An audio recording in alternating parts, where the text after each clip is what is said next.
Magandang gabi po. This will be our Ash Wednesday, May 5th, healthy reading, which is episode 071. So, titignan natin, no, dahil Ash Wednesday bukas. Ito ya advanced reading para po bukas.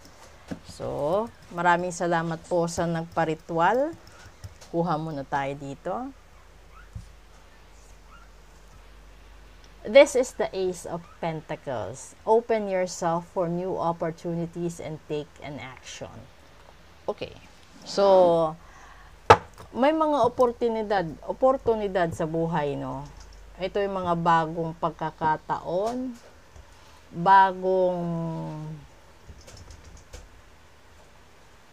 blessing na hindi mo inaasahan. Pero balikan natin, binanggit ko kanina, that is this reading is intended March 5th, which is Ash Wednesday sa mga Katoliko. At sa ibang relihiyon, ito yung araw na nagko-confess ka or inaamin mo yung mga kasalanan mo. Depende kasi yung iba naman inaamin nila sa pastor, sa ministro, sa pare, sa kung ano-ano pa yung mga head nila doon, 'di ba?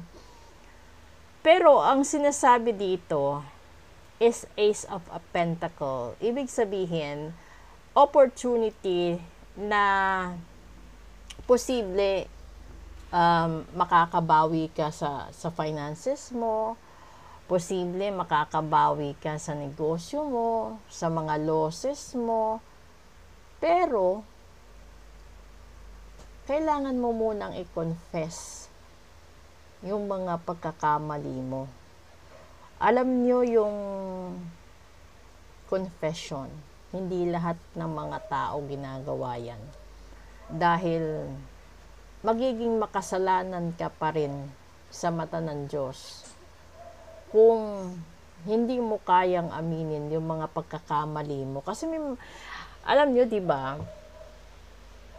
Katoliko ako, pero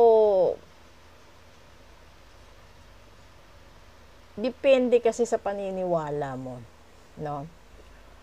May mga tao na pumupunta talaga ng confession hall right after mass kasi there are schedule depende sa simbahan paano ka mag-confess. Ito namang mga ibang relihiyon, they do confession, pero sa mga kakilala ko, dinadaan kasi nila sa Bible study, pray over,